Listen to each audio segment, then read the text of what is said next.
African economic freedom Yes. and economic freedom fighters. Simply, it's not the same. So, the youth leader didn't speak anything about economy. Anything about the economy that you guys want to change because you are going for a ticket of change because you are tired of the ANC? What is it about the economic thing that you think you need to change? When we go to the economic policy of the AEF, I will indicate that when you check the whole of Africa or South Africa in particular, we are rich in minerals. And those minerals that are not assisting the South African people. Basically because they have been taken to other countries, overseas, to be returned back in a form of gold, in a form of anything, a ring and whatsoever. Yes. But we are saying as the African economic freedom that all the minerals within the country need to benefit all the South Africans. And it is wrong to say South Africa belongs to all who live in it. South Africa must belong to all South Africans. It can't belong to everyone who is within South Africa. Okay. It is wrong, and that needs to be corrected. Okay. It is wrong to say your house belongs to everyone who comes in it. Yes. So here's the question. Someone sitting at home will be like, Chabalala, Uchuakai. So I want to give you an opportunity to tell people where are you from and why do you speak like this? Because they say everyone living everyone living in Africa is an African. There's no foreigner in South Africa. Those debates will come. Just explain to yourself, where are you from and why do you consider yourself a South African? Basically, I'm coming from Limpopo, in Bulawayo area, okay. A place called Hamabulana. Hamabulana. Hamabulana is where my parents were being born. I was also born there, grew up there. I attended school there.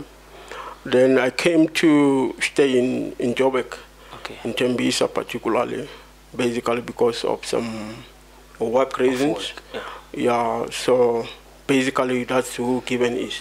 So that's why you consider yourself a South African? Yes. So and apart from that, I'm a Shangani. Yes. Yeah, and the Shangani people, they are basically from KwaZulu-Natal. Okay. And even now, I have families there in KwaZulu-Natal. Okay. In Newcastle and also in Ladysmith. I have family members there. So the issue of saying South African, you can't say a Nigerian is a South African. Okay. Because we got Nigeria, we got Angola, we got all these things. So that's why we call them Nigerians, is because they are from Nigeria. When you call South African, because they are within South Africa. Thank you. So you specifically said you are Shangani, you did not say you are Tsonga. Do you want to correct that or it's fine? You want to explain? No, it's fine to call me a Shangani. Okay. Because in Natal, it was busy on Shangani. Yeah. Yeah, but using the word Tsonga is still also correct. It's correct. There's no problem about that. So let me understand. Just Tokonovali, yeah. Mapedi, Shangan, the Shangan. So the Shangan in the Shangan is not the same. Okay. Yeah. So Shangani obelas Tsonga or Shangani obelas Shangan. Mina, I can say to you, I grew up in Bulawayo area. Yes. I studied Northern Suit. Yes. Yeah, so my language is Tsonga, and particularly because of the area. Yes. Or Wabaklobedu. Yeah, Gaba. Yeah. So, but I want to understand this part. Umutsonga, Umushangani obelas Tsonga or Umushangani obelas Shangani. Kumtsonga. Umutsonga obelela Tsonga. Yeah. Or Umutsonga obelas Shangani or Umutsonga obela. Yeah. I want you. There is the Tsonga and the Shangani. Yes. Is similar as this one thing. Okay. There is no different about that. Okay, then it's fine. No, So you are saying the economy of South Africa must be targeted strictly for South Africans. South African must be the priority. Priority. Yes. Okay. Even if you check the private sectors, the companies that people are working in, you find that companies currently will consider to hire foreign drivers. I'll give you an example with logistic companies. Trucking. Yeah. Whenever they need drivers, they could prefer drivers from outside the country, basically because they don't want to give them a fair salary. Yes. Meaning when you come from outside, you can accept whatever salary, basically because you just only to put the bread and on sleeping conditions. As long as you doesn't care.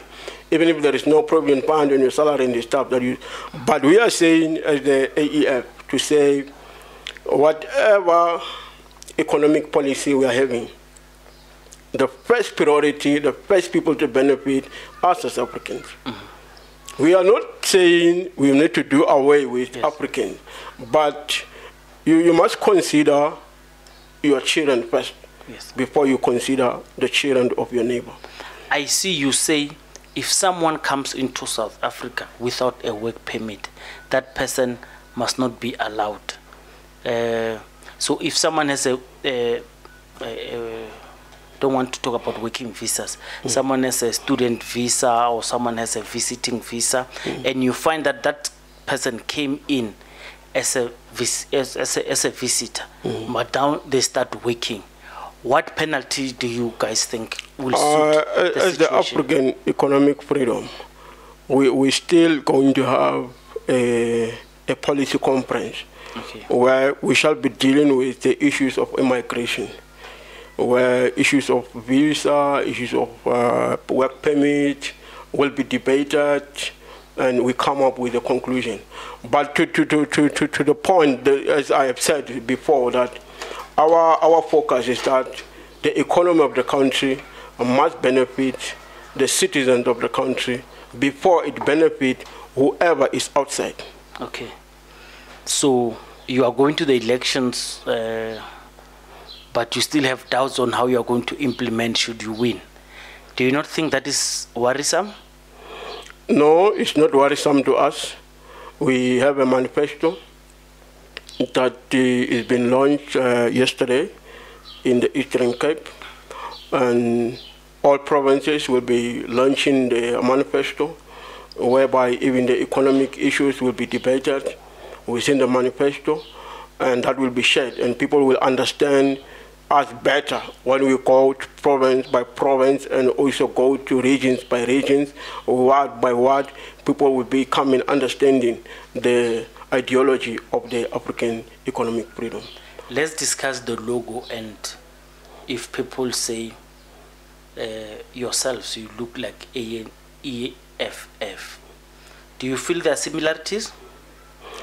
Yes, even the... Because in policy and what the thing that you guys articulate, there's nothing similar between yourself and EFF. But people will worry about the logos and the link between your president and EFF. Let's talk about the logos now, and then we'll come to other things later. Do you think, let's talk about the logos. Do you think the logos are EFF influenced? No. Your logo is different. The logo is different because when you check the EFF, that logo has a spear in the middle, and our logo has a hand and the African map. Okay. So that's the difference. Even the colors are not the same. The colors are, the Africa is green, and there's got a yellow color inside. Yes. And you almost have the same font, and the name looks strangely very familiar. You want to explain the name? No, okay. On the name, I will say they are economic freedom fighters, which means they are fighting for freedom. Yes. I will take it like that. Yes. So say they are economic freedom fighters. We are African economic freedom. Yeah. Our drive is to say we welcome the political freedom, but when we check the economic freedom within our country, within all the African continent, we still not free economically. That's why we are drawing